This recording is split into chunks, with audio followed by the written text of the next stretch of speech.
The caterer's email was only 5 sentences long. The third sentence said the deposit had not been received. The fourth said no staff had been scheduled. The fifth said the event would remain unconfirmed by close of business. That was how I learned my mother had not only spent my $75,000 college fund on my sister's wedding, she had also left my name sitting at the bottom of the next unpaid bill. 3 weeks before that email, Mom told me at dinner. No warning. No private conversation. No apology. She set her fork down, looked straight at me, and said, "We used your college fund for your sister's wedding." My sister stopped chewing. Dad looked at his plate. The ice in his glass shifted once, and somehow that was the loudest sound in the room. Mom kept talking like she was explaining why she bought the wrong brand of cereal, not where $75,000 had gone. "You are already done with school," she said. "You graduated debt-free. Your sister needs this day to be perfect." That was the line that made everything clear. She had turned my discipline into her permission. Scholarships, summer shifts, cheap apartments, used textbooks. Every choice I had made to leave school without debt had become proof in her mind that I could afford to lose more. I asked, "When did you move it?" Mom's face changed. Not much, just enough. My sister looked down at her napkin. Dad reached for his water. Nobody asked what I meant, which meant everybody understood exactly what I meant. Then Mom said the sentence she had prepared. "It is family money, and your sister only gets one wedding." There it was. The first rewrite. My fund had been mine when they wanted me to feel secure. It became family money when the wedding needed saving. And if the reception still ran short, I was supposed to become practical enough to save it again. So I did not yell. I did not cry. I did not give them a reaction they could use later to make the money look smaller than my anger. I watched the room instead. My sister was embarrassed but not shocked. Dad was silent but not confused. Mom was defensive but not uncertain. That told me the dinner was not a confession. It was a final notice. They had already lived with the decision. I was just being informed after the wedding was close enough to make objection look cruel. And 3 weeks later, when Mom came back smiling too carefully and asked me to handle the catering, because I was the practical one, I understood the real ask. She was not asking for help. She was asking me to make the paper trail disappear before the caterer put the truth in writing. So I told her I would think about it. I watched her relax too early. Then I opened the folder I had already started building. Because by then the question was no longer whether my family had crossed a line. The question was whether they had left enough dates, messages, and vendor records for me to prove where that line was. The first page in the folder had one word on the label: college. Mom had written it years earlier in blue ink. The folder was old enough that the corners had gone soft. Inside were statements, scholarship letters, old tuition estimates, and notes from the years when every dollar in that account had been treated like a promise with my name attached. One statement still had my name in the memo line. That mattered because Mom's entire argument depended on making the money sound vague. Family money. Unused money. Money I did not need anymore. But a printed statement does not use family language. It shows a balance. It shows a date. It shows why I had believed them. People hear college fund and think it only matters if you still have tuition bills. That was exactly what Mom wanted everyone at the table to believe. She kept repeating that I had already graduated as if the money had expired the second I crossed a stage in a borrowed cap and gown. Like my education was finished so the account could be recycled into something prettier. But that fund had never been just about tuition. For years my parents had pointed to it whenever I worried about money. When I wanted to pick up a second summer job in high school, Mom told me not to panic because the fund was there. When I almost turned down a scholarship interview because the trip cost too much, Dad said the fund was there. When I chose the cheaper dorm, bought used textbooks, skipped spring break, and worked weekends, they told me the leftover money would still help me build my next step. So I treated the account like a promise. Not a luxury, not a blank check, a promise. I did graduate without debt, but that did not happen by accident. I applied for every grant I could find. I said no to things my friends could say yes to. I watched every dollar because I believed the sacrifice meant something. And when I finished school, I did not suddenly become someone who had no future left to fund. There were certification exams I had delayed. There was graduate school I had not ruled out. There was rent, transportation, emergency savings, and the kind of breathing room that lets a young adult make careful choices instead of desperate ones. Unused did not mean unwanted. Unspent did not mean abandoned. If anything, the fact that I had protected that money by working harder made it feel more connected to me, not less. Mom knew that, which was why the paper on my desk felt louder than anything she had said at dinner. That was why she avoided my eyes after she said the money was gone. My sister, though, did not look sorry. She looked annoyed that I was slowing down a celebration everybody else had already agreed to protect. "You are making this about yourself," she said. I looked at her, then at Mom, then at the centerpiece sitting between us like this was an ordinary dinner. A vase of white flowers, the same kind my sister had been testing for her reception tables. That was when the old statement and the white flowers became the same question. How did money with my name beside it end up protecting a room full of wedding choices? That was when I realized the wedding had stopped being an event and had become the family's excuse. Every conversation bent around it. Every bill became urgent because of it. Every boundary sounded selfish if it got in the way of it. And if I wanted to understand how my fun disappeared, I had to stop listening to what my family called the wedding and start reading what the messages said about it. The first message I searched for after dinner was the one where Mom wrote, "The venue deposit is handled." Handled. At the time I had read it as relief. After dinner it read like a warning label. Handled by who? Handled from where?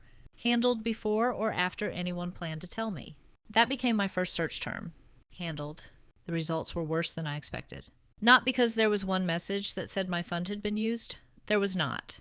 If there had been, this would have been simpler. It was worse because the messages showed the shape of a secret before anyone gave it a name. My sister's wedding had started as a normal family celebration, at least on the surface.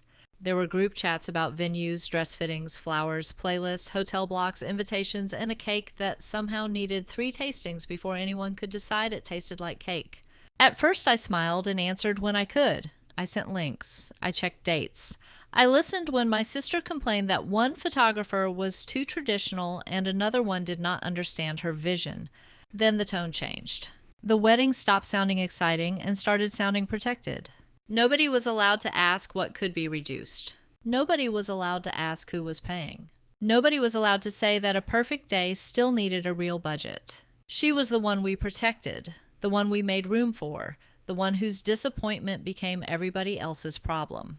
I was the practical one. That word followed me around my entire life. Practical meant I could wait. Practical meant I could understand. Practical meant I did not need as much because I knew how to manage without it. So when the wedding budget started swelling, nobody said my sister needed to make smaller choices. They said the family needed to support her. Mom started using that sentence like a key. We need to support her. It opened every locked door. Dad stopped asking how much things cost and started asking when payments were due. My aunt offered opinions about centerpieces like the money had already been solved. Even relatives who barely came to family dinners knew not to suggest scaling anything back. The wedding had become something fragile, and everyone acted like one honest question could break it. The larger venue. We needed to support her. The upgraded floral package, we needed to support her. The plated dinner instead of the buffet, we needed to support her. Every time I asked if the numbers still made sense, Mom looked at me like I had brought a calculator to a baptism. "This is not about money," she said once, but everything about it was money. It was just money that nobody was allowed to name honestly. After the dinner confession, I went back through the old messages. I did not do it because I wanted to punish anyone. I did it because my brain needed a timeline before Friday arrived. Friday mattered now. The catering deposit was due Friday. And once a deadline enters a family like mine, people stop asking, they start assigning. I needed to know whether Mom had made one panicked choice or whether everyone had been walking around inside a plan I was the last person to discover. The messages looked different the second time. Tiny comments I had ignored before suddenly had weight. Mom saying the venue deposit was handled. My sister saying she could finally breathe because the big thing was covered. Dad going quiet every time someone asked about final balances. None of those messages named my fund. But they all circled the same missing money. And once I saw that, I stopped looking for one confession. I started looking for a sequence. Because one message could be explained away. 3 messages with dates could not be softened as easily. The next thing I needed was the one object Mom could not explain away with family language. The account record. The account record was not dramatic. That was what made it worse. There was no red warning stamp, no angry message from the bank, no scene where someone pulled me aside and whispered that something terrible had happened. It was just an old folder in my desk, the kind with soft corners and a faded label Mom had written years earlier in blue ink. College. One word. That was all she had written. I sat on my bedroom floor after dinner with the folder open across my knees. Inside were old statements, scholarship letters, tuition estimates, and notes from the years when every dollar had felt like part of a map. Some of the papers were outdated. Some were barely useful anymore. But the first statement still made my chest tighten. The balance had been there. Not as a family rumor, not as one of those vague promises parents make and later deny. It was printed clearly enough that I could see why I had believed everyone. The account had existed, the money had been set aside. My name was in the memo line on more than one page. I did not touch the papers for a long time. I just looked at them. That was the part Mom had tried to skip at dinner. She wanted the conversation to begin with what I did not need anymore. She wanted everyone to look at my graduation, not at the promise that came before it. If she could make the money sound unused, she did not have to explain why she had treated it as available. But paper has a way of being less emotional than people. The statement did not care that my sister wanted a perfect wedding. It did not care that Mom thought I was practical. It did not care that Dad was uncomfortable. It showed a balance from a specific year with specific deposits and a purpose everyone in the family had named out loud for most of my life. I took a picture of the statement. Then I found the next one. The older records were not complete, but they were enough to show a pattern. Money went in when I was younger. Less went in when I started earning scholarships. Then after I graduated, the folder got thinner. The update stopped. No one mentioned it again unless I brought up future training or moving costs. And even then, Mom would wave it away with, "We will talk about it later." Later had apparently meant after the wedding vendors were paid. I placed the papers in order on the floor, oldest to newest, and took photos of each page. Not because I planned to post them, not because I wanted to turn my family into a public argument. I needed something steadier than their version of the story. The last statement in the folder did not show where the money had gone, but it showed something Mom could not take back. The fund had been real. And if the fund had been real, then the next question was simple. Who decided it stopped being mine? The next morning, Mom acted like the dinner had been a misunderstanding. She called me while I was getting ready for work, her voice too bright, too careful, like she had decided overnight that tone could repair facts. "I hope you slept on it," she said. I looked at the folder still sitting on my desk. I did. "Good," she said, "because I do not want this to become a thing." A thing? That was what she called $75,000 when it was no longer convenient to call it my college fund. I asked her again who made the decision. She sighed, and I could hear a cabinet close in the background. She was moving around her kitchen, probably packing lunch, probably pretending this was a normal mother-daughter call. "We made the decision as a family." I was not in the decision. "You are part of the family." The sentence sounded neat until I said it back to her in my head. I was part of the family when money needed to leave. I was not part of the family when someone decided it should. Mom kept going before I could answer. "Your father and I put most of that money away. You cannot act like we stole something from you." There it was. Not the word I had used, the word she was afraid of. I did not say it back. I was not ready to turn the conversation into a legal argument, and I knew if I used the wrong word, she would make the word the problem instead of the money. So I asked a smaller question. "Did you tell me before or after the vendor deposits were paid?" She went quiet. That quiet gave me more than an answer would have. Then she said, "Your sister was under a lot of stress." I sat down on the edge of my bed. Stress had become a currency in our house. My sister could spend it anywhere. If she cried, someone else paid. If she panicked, someone else rearranged their week. If she felt embarrassed, someone else apologized for noticing. And Mom had always been the bank. Only this time Mom had not used her own account. She had used the account everyone trained me to trust.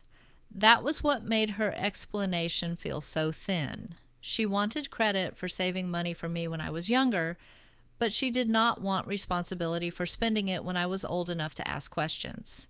"You know how she gets," Mom said softly. I did know. I knew exactly how my sister got. I knew how she turned disappointment into an emergency, and how Mom treated every emergency like proof that my sister loved harder than the rest of us. But knowing someone's pattern does not make you responsible for financing it. I told Mom I needed the account history. Her brightness vanished. Why? Because you said this was family money, I said. So I want to understand how the family used it? For the first time since dinner, Mom did not have a ready sentence. My sister texted me 11 minutes after Mom hung up. Not 20, not an hour. 11 minutes. That told me Mom had called her immediately, which meant the problem was not that I was hurt. The problem was that I was asking for records. My sister's first message said, "I cannot believe you are doing this to me." I stared at the screen for a while before I answered. There were so many directions I could have gone.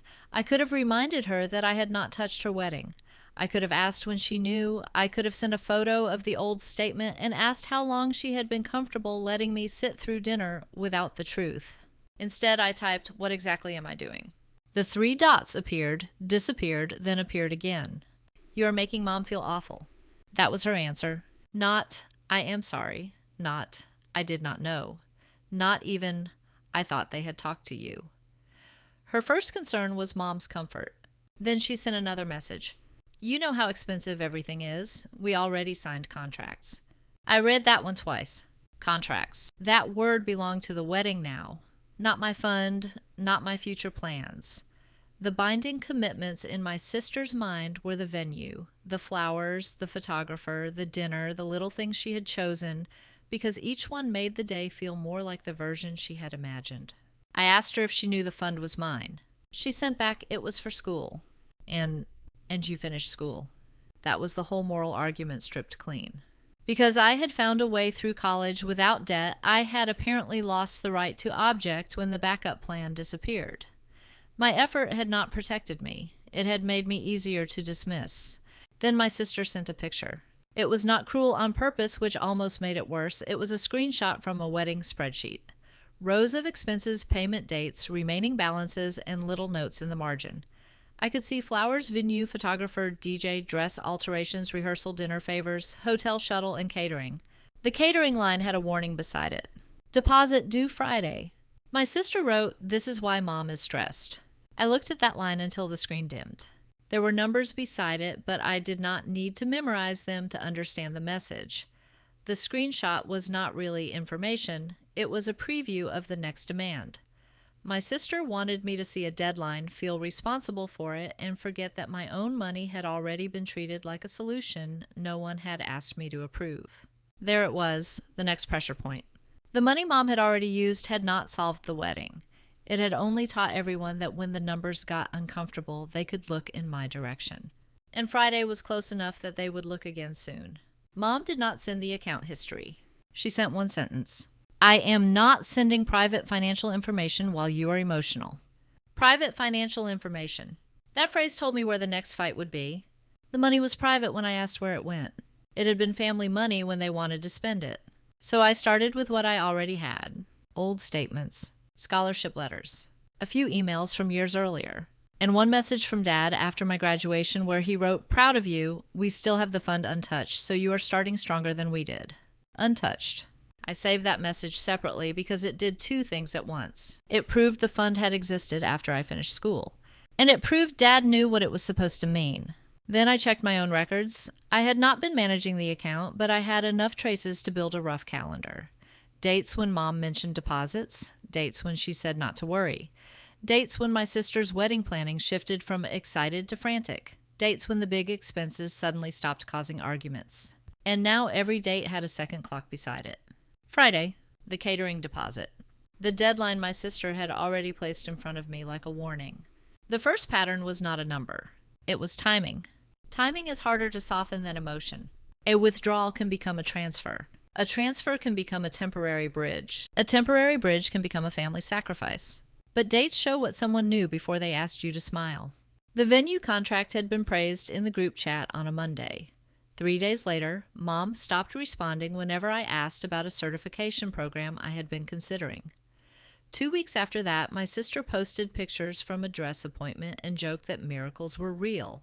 At the time, I thought she meant a discount.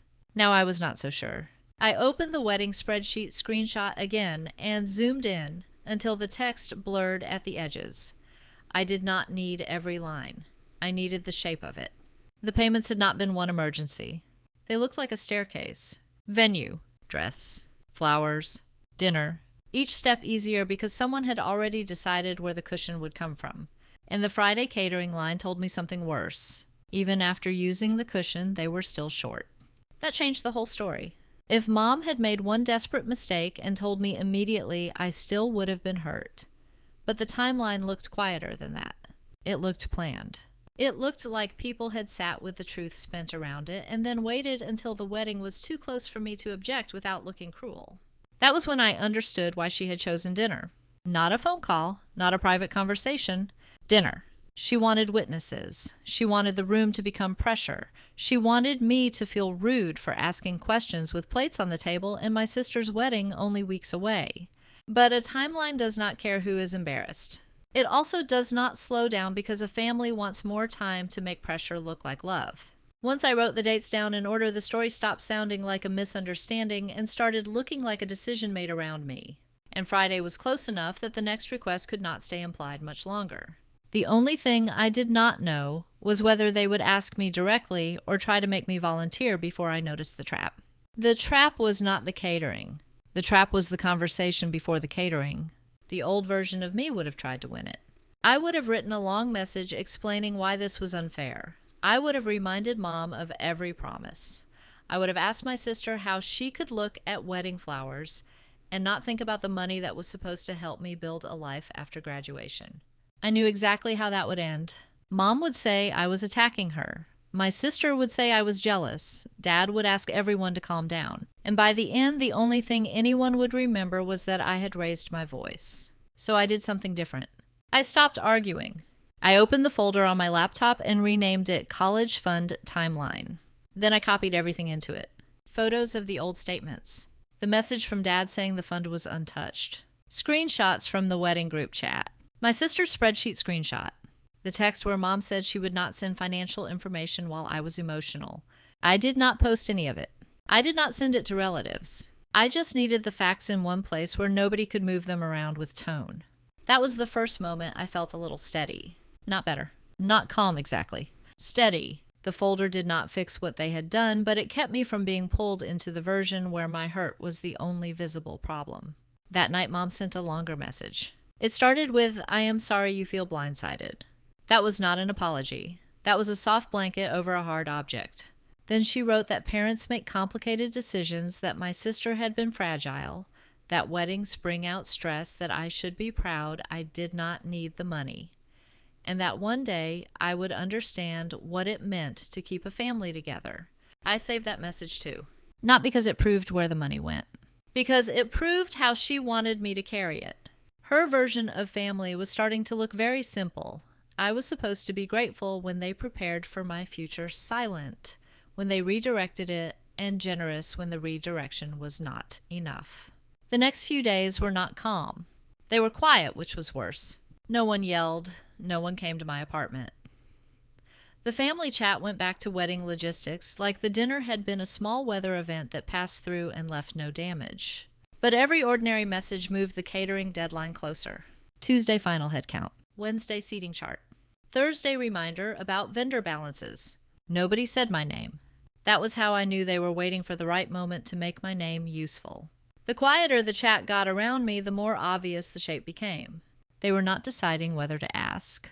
They were deciding how to ask without making it sound like asking. But I noticed what changed. Mom stopped mentioning the fund. My sister stopped sending me venue updates. Dad sent one message asking if I was okay, then did not respond when I asked if he knew before dinner.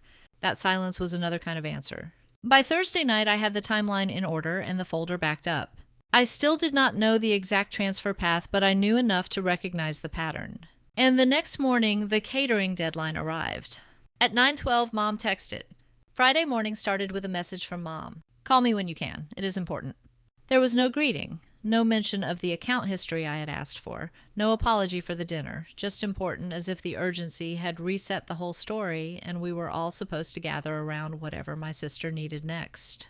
I waited until my lunch break to call. Mom answered on the first ring.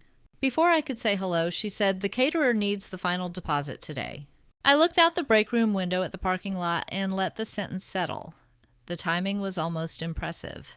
3 days earlier, I was selfish for asking where my college fund went. Now I was being pulled into the exact line item my sister had shown me. "Okay," I said. Mom exhaled like my calm response meant I had agreed to something. "Your sister is overwhelmed," she said. "The planner is pushing her and the vendor needs confirmation before 5. If they release the date, we cannot get another caterer this close." There it was. The deadline. 5 o'clock. I had heard this structure my whole life. First came the crisis, then came the short clock, then came the reminder that I was the only person calm enough to fix it. By the time I was allowed to ask what had happened, everyone else had already decided that asking was less important than helping. Every good pressure campaign in my family came with a clock. If I had time to think, I might ask the wrong questions. If I asked the wrong questions, Mom might have to answer. So the trick was always to bring me the problem when it was already burning, then act wounded if I did not grab the bucket. I asked, "Why are you telling me?" Mom paused. "Because you are good with logistics." That was one of her cleaner sentences, but it still had the shape of an old trap. Practical, responsible, good with logistics. The words changed, but the job stayed the same. I was the one who was supposed to convert their panic into a plan and then pretend the plan had not cost me anything. "What does the caterer need?" I asked. "A deposit and final confirmation." "How much?" She said the number quickly. "Not $75,000. Not even close. Small enough that she probably expected me to feel ridiculous for refusing after everything already spent. Large enough that it would sting, especially after the account she had drained was supposed to be my cushion. "I am not paying it," I said. Mom went silent, and for the first time I heard the actual panic underneath her calm voice. "I did not ask you to pay it," she said. But we both knew that was not true yet. She had not asked directly because direct questions can be refused. She was building the hallway first. The door would come after. And before 5 o'clock it did. Mom called back at 3:18. I remember the exact time because I had just unlocked my phone to check whether she had sent the account history. Instead, her name filled the screen again. This time her voice was softer. Soft was dangerous with Mom. Sharp meant she was angry. Soft meant she wanted something and had already decided the thing was reasonable. "I spoke to your sister," she said. I did not answer. "She is beside herself." Still I waited. Mom breathed in, then said the sentence that became the center of everything. "Could you just handle the catering, not help with it? Handle it." That word did so much work for her.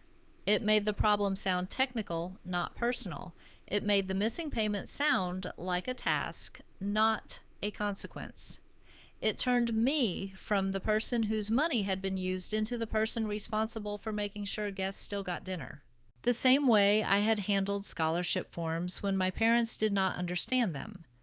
The same way I handled airport pickups, family birthdays, holiday shopping, proofreading my sister's emails, calming Mom down after arguments, and smoothing over every situation where someone else made a mess and I was expected to make the room usable again. "What does handle mean?" I asked. Mom sounded relieved that I had not said no. "Call them. Confirm the menu. Put down the deposit if they need it today, and we will figure it out after the wedding." There it was. After the wedding.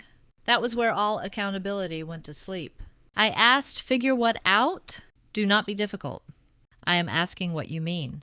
Mom's voice tightened. "We will pay you back." I looked at the folder on my laptop screen. The old statement, Dad's message, the wedding spreadsheet, her text refusing the account history. Everything had led to this moment, and somehow she still sounded like I was the person making it ugly. "You already used my fund," I said. "You did not need it." "Then why do you need me now?" That stopped her. For a second, neither of us spoke. I could hear a car passing outside my window. I could hear someone laughing down the hall at work. Ordinary sounds from an ordinary afternoon while my mother waited for me to save a wedding financed by a decision she still would not name. Then she said, "Your sister cannot be humiliated like this. Like this. Not by the missing money, not by the choices, by the consequence becoming visible." I told Mom I would not make any payment. She said, "Then at least call the caterer and see what can be done." That was how she shifted the ask. If I would not pay, I could negotiate. If I could negotiate, I could become responsible for the outcome. If I became responsible, then whatever happened next would be my fault. So I said, send me the vendor contact. And Mom made her second mistake. She sent it. The vendor contact arrived as a forwarded email. Mom had not typed a single extra word with it. Just the thread sent to me like a file sliding across a table. I opened it carefully. The email chain was short. A catering coordinator named Marla had written 2 polite reminders about final headcount menu confirmation and a deposit that needed to post before the kitchen would schedule staff for the reception.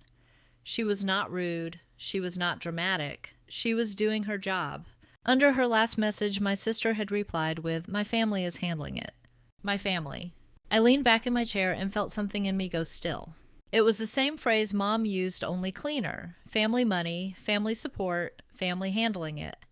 Every phrase sounded warm until you asked who paid, who decided, and who was expected to stay quiet afterward. That was the trap in writing, not because the words were complicated, but because they were so casual. My sister had already told the vendor that the family would take care of it. Mom had already decided I was the family member most likely to make that sentence true. If I called Marla and negotiated, I would become the bridge. If I paid the deposit, I would become the bank. If I found a cheaper menu, I would become the planner. If I did any of it, the story would change from Mom used my college fund to she helped with catering so everyone worked it out. That was when I saw the choice clearly. The wedding did not need me because I was good with logistics. It needed me because I had spent my whole life proving I could absorb discomfort quietly. I clicked back to the folder and opened the old statement again. Then I opened Dad's message. Then the screenshot of the spreadsheet. I did not need to send any of it yet. I just needed to look at the chain in order. The fund had been real. The money had been treated as available. The wedding still had a hole. Now the family wanted me to stand inside that hole and call it love. For a few minutes, I considered doing what I had always done. Calling the vendor, asking for a payment extension, maybe putting down a small deposit just to stop the crisis. I could almost hear the relief in Mom's voice if I did it. I could imagine my sister returning to dress fittings and seating charts and acting like the family had passed a test. But then I imagined Monday. I imagined asking again for account history and being told not now. I imagined trying to discuss repayment and hearing that the wedding had been stressful. I imagined Thanksgiving where everyone would remember that I had helped, but nobody would remember why I had been asked. That was the future I was being invited into. So I wrote one sentence in my notes before I touched the phone. If I rescue this, they never have to tell the truth. Before I tell you what the caterer wrote back there is one choice I want you to feel in real time. If your family spent your college fund, then came back with a 5 o'clock catering deadline, what would you demand, first piece or proof? Leave one word in the comments, proof.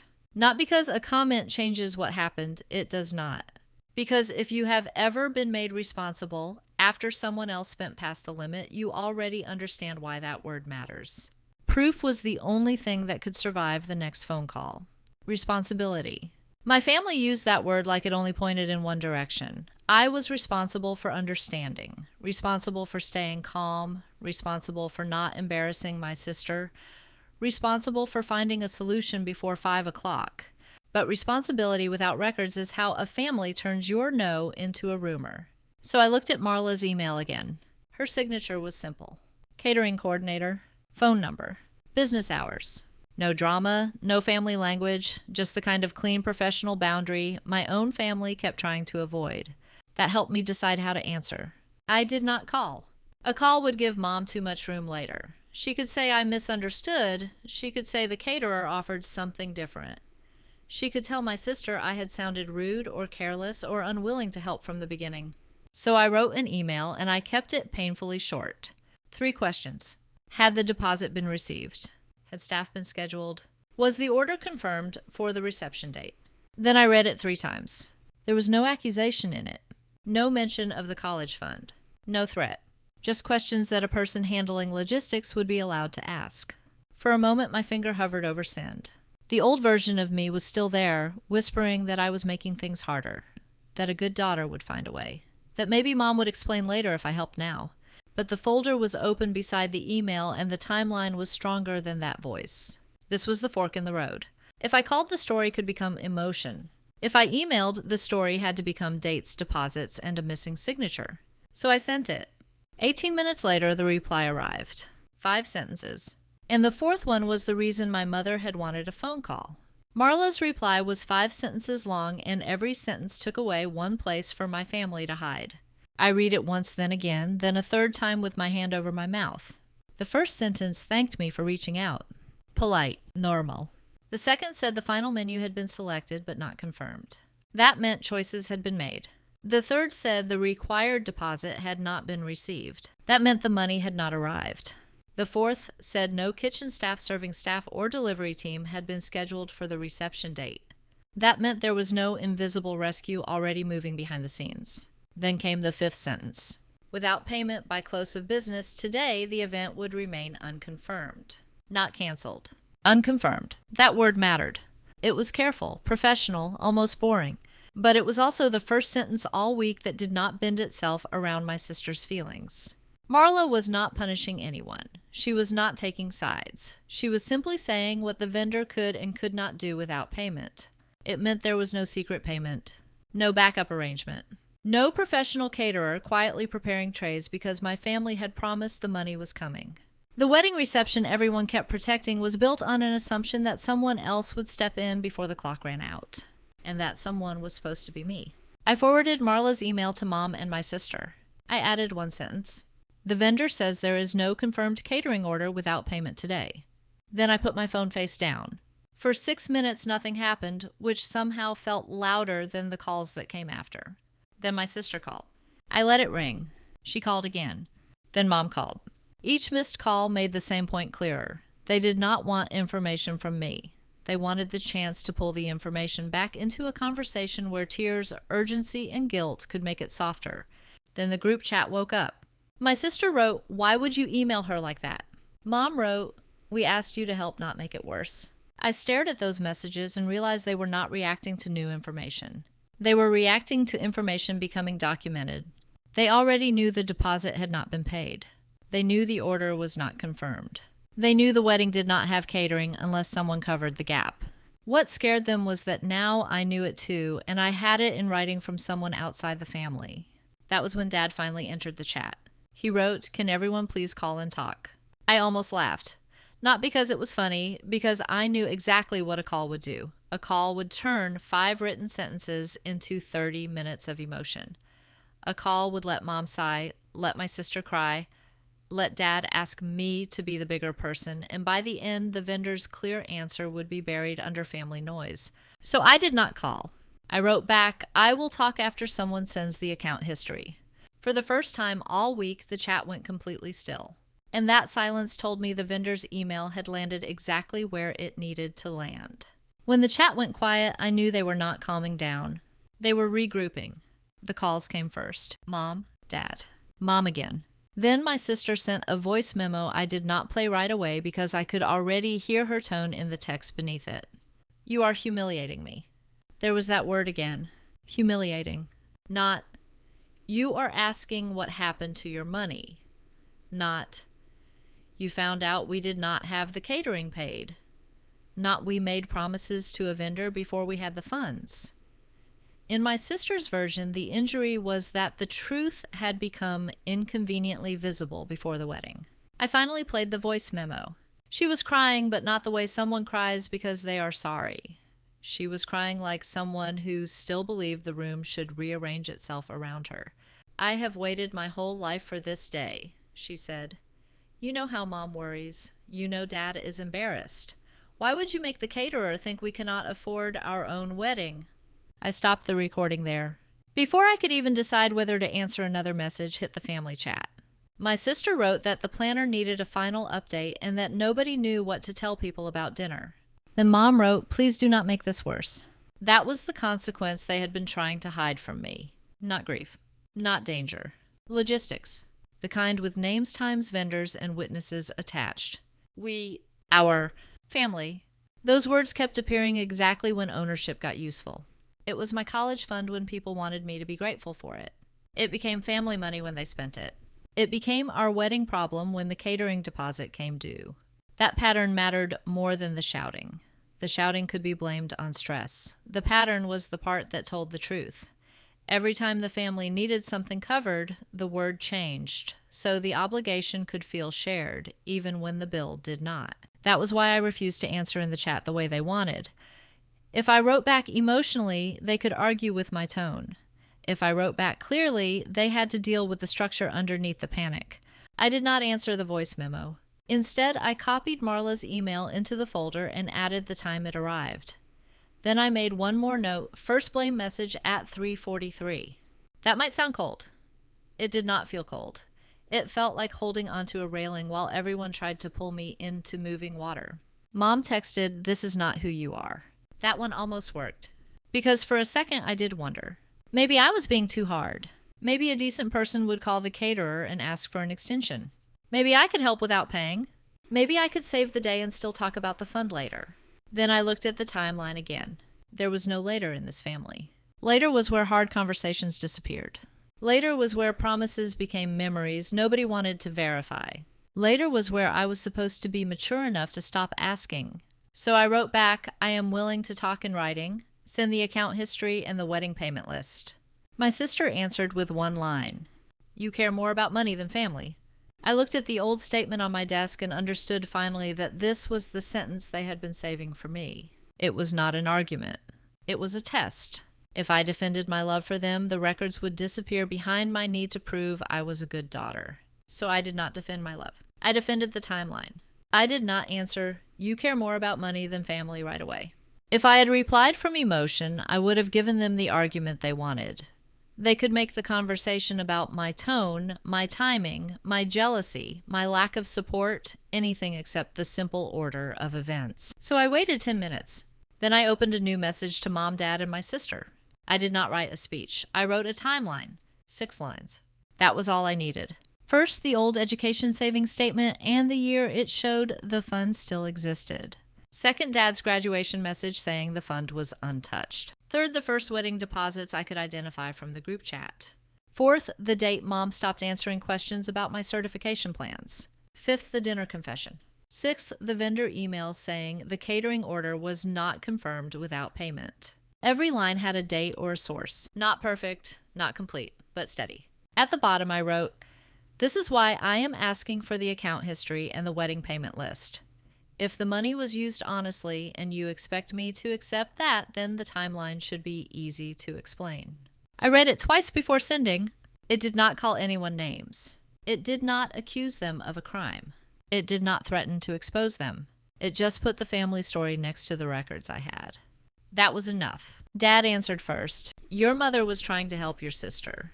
I typed, "I understand what she was trying to do. I am asking when she decided and why I was not told."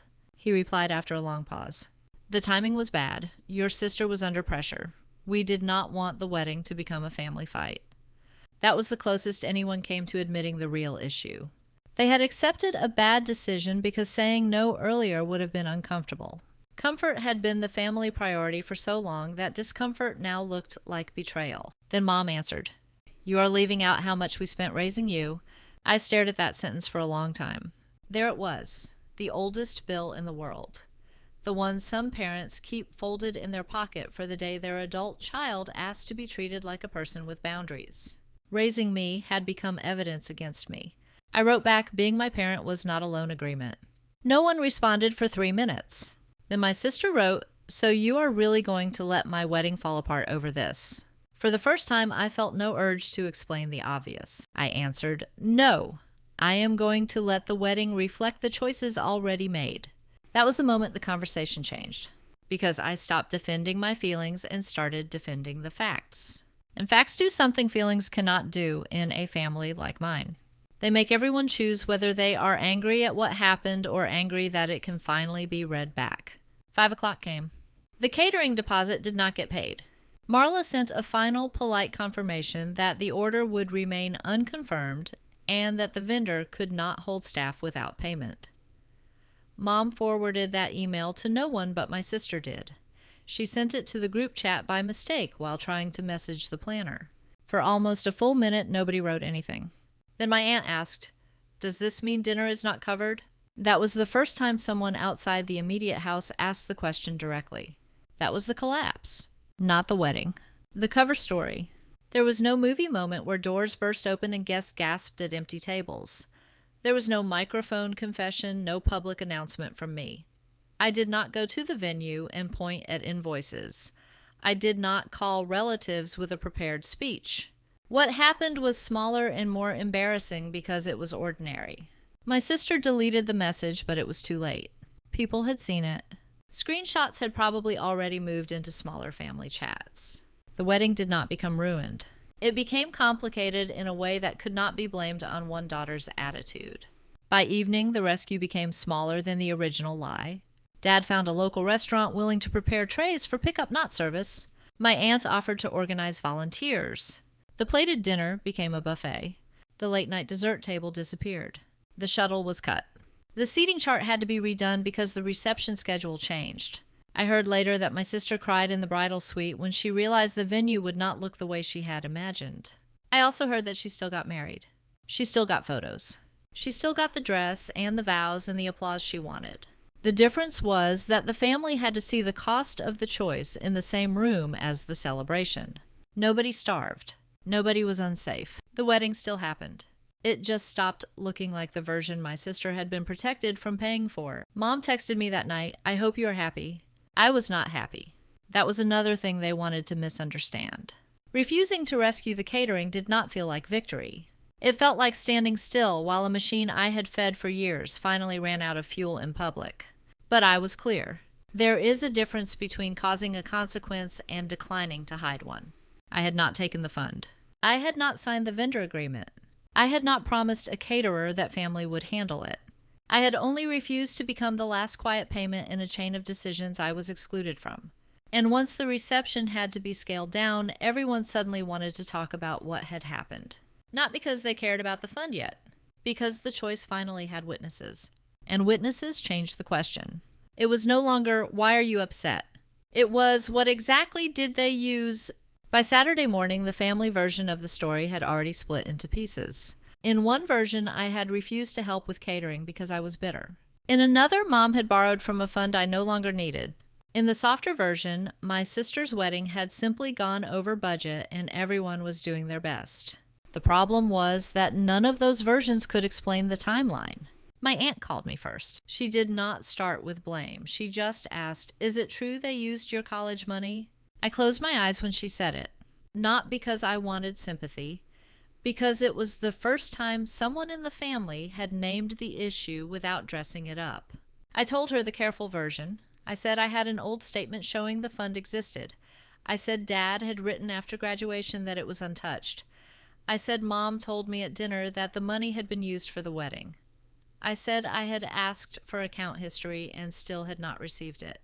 She did not interrupt. That alone felt like a kind of repair. No one in my house had let the facts sit that still for that long.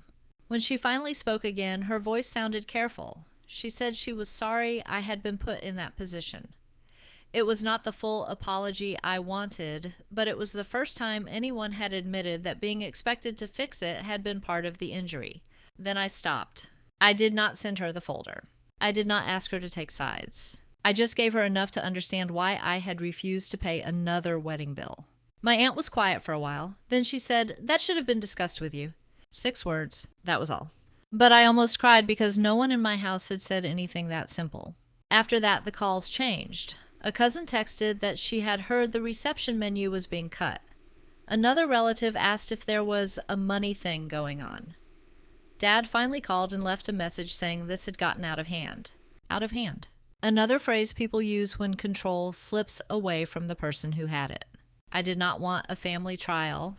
I did not want relatives ranking my pain against my sister's embarrassment. I did not want a public scoreboard where everyone decided whether $75,000 mattered more than a wedding meal. So I sent one message to the family chat. I am not discussing this in pieces. Mom told me at dinner that my college fund was used for the wedding. I have asked for the account history and payment list. Until I receive those, I am not paying or arranging any wedding expenses. Then I muted the chat. Not forever. Just long enough to remember that silence can be a boundary too. The wedding happened the next day. I did not attend the reception. That decision was not dramatic. It was quiet and awful. I sent a short message the night before saying I hoped the ceremony was peaceful, but I would not sit at a reception built around money taken from me and then be expected to smile for photos. Mom called it cruel. My sister called it unforgivable. Dad called it sad. For once, I did not try to make those words easier for them. On Monday morning, Dad emailed me a spreadsheet. Not the full account history, not everything I'd asked for, but enough to show that money from the fund had been moved in chunks across several wedding payments: venue, dress balance, photographer, catering deposit attempt, rehearsal dinner. Small things too, the kind people forget to count because each one seems defensible alone. At the top, Dad wrote, "I am sending this because we need to start fixing things." I read that line many times. Start fixing things. Not move on, not let it go, not stop hurting your mother. Start fixing things. It was not enough, but it was the first sentence that pointed in the right direction. I answered with a boundary, and I put it in writing because writing had become the only place where the truth did not evaporate. I said I would not discuss repayment by phone. I said I needed the full account history, not a summary. I said if they wanted to repay what was used, they could send a monthly plan with dates and amounts they could actually keep. I said I would not cover any remaining wedding cost. I said I would not be responsible for explaining the decision to relatives. I also said I wanted every future discussion about money to be in writing. That was not because I wanted distance forever. It was because written words had become the only place where no one could later pretend they had meant something softer. If they wanted trust back, it had to start with something traceable, not promises, not guilt. Not a reminder that I was the strong one, traceable. That word mattered because it turned the whole problem back into something measurable. If they were serious, there would be dates, amounts, and follow-through. If they were not, then the silence would tell me everything else I needed to know. Then I added the part that mattered most. I am willing to have a relationship with you. I am not willing to pretend this was a misunderstanding. Mom did not answer that day. My sister sent one final message saying I had ruined the happiest weekend of her life. I typed a reply, deleted it, and let the silence stand. Some people hear a boundary as punishment because they are used to benefits that never had to be named. But my boundary was not punishment. It was a receipt. It showed where my responsibility ended and where theirs finally began. For a long time, I thought the worst part was losing the money. It was not. The worst part was realizing how quickly people who loved me could rewrite my effort when they needed access to what that effort protected. I had graduated debt-free, and for years that had been something my family praised. Mom told relatives I was disciplined. Dad said I was careful. My sister joked that I was the boring one who always had a plan. Then the plan became useful to them. Suddenly, discipline meant I could absorb loss. Careful meant I could wait longer. Boring meant I did not need the kind of celebration my sister needed. The same traits they had complimented became reasons I should not complain. That was what I had to grieve. Not only the fund. The version of family where my restraint was supposed to protect me. Over the next few weeks, Dad sent more records. Slowly, imperfectly. Sometimes with notes that sounded defensive. Sometimes with long gaps where I had to remind him that working on it was not the same as sending it. Each new page helped, but it also made the original hurt harder to dismiss. The more I saw in writing, the less room there was for anyone to say the issue had been one emotional dinner argument. It was a sequence of choices, and sequences are harder to excuse. That is why I kept the documents even after the anger faded a little, not to punish them forever, to protect myself from the old habit of letting someone else's discomfort rewrite my memory. I wanted to remember this version of myself too, the one who did not need the room to agree before she could trust the facts she had in her hand. Mom did not apologize the way I wanted. She sent sentences like, "I did what I thought was best at the time, and I never meant to hurt you, and you have always been stronger than your sister." That last one was the closest she came to telling the truth. Because strength had been the excuse all along. I was strong so I could wait. I was strong so I could understand. I was strong so I could lose something and still show up with a solution. But strength is not consent. By the end of the month, I had a written repayment plan from Dad. It was not perfect. It did not erase what happened. It did not make Mom suddenly understand the difference between help and entitlement. But it gave me something concrete. Dates, amounts, signatures, a record. And I learned that closure does not always feel warm. Sometimes it feels like putting papers in a folder, closing your laptop, and realizing you no longer need the other person to admit everything before you protect yourself. I still had my degree. I still had no student debt. I still had the life I had built by working harder than anyone at that table wanted to remember. And this time I kept the proof. But even with dates, amounts, signatures, and a repayment plan, I still had to answer the hardest question for myself. When a family finally writes down what they should have respected from the beginning, is that repair or just the first honest line on the page? I do not tell this story because I think every family mistake should become a family war. I tell it because some mistakes only keep happening because the person hurt by them is trained to make recovery easy for everyone else. For years, I thought being the practical daughter meant I had to be the least expensive person in the room. The one who needed less, reacted less, asked for less, the one who could turn disappointment into a plan before anyone else had to feel guilty. That belief cost me more than money. It cost me the ability to notice when people were calling me strong because they wanted me to carry something they had no right to hand me. My sister still believes I punished her wedding. Mom still believes I should have waited until after the ceremony to talk about the fund. Dad understands more than he says, but he is still learning that silence is not peace. Sometimes silence is just the place where one person absorbs the cost, so everyone else can call the family healthy. I do not know what our relationship will look like years from now. Maybe Mom will give a real apology. Maybe my sister will understand that a perfect day paid for with someone else's future was never perfect. Maybe Dad will stop trying to keep everybody calm and start telling the truth before someone else has to prove it. I cannot control any of that. What I can control is the boundary.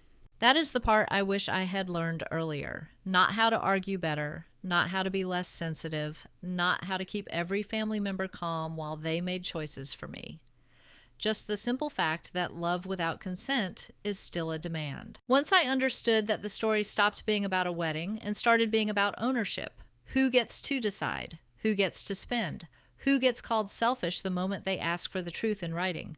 That is the question I still ask when I think about that dinner table.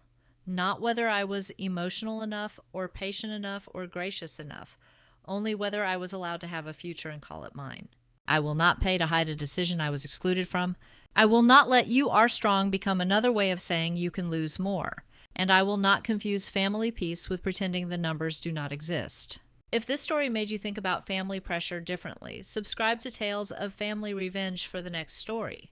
And tell me in the comments if your mother spent your $75,000 college fund, then asked you to handle the catering.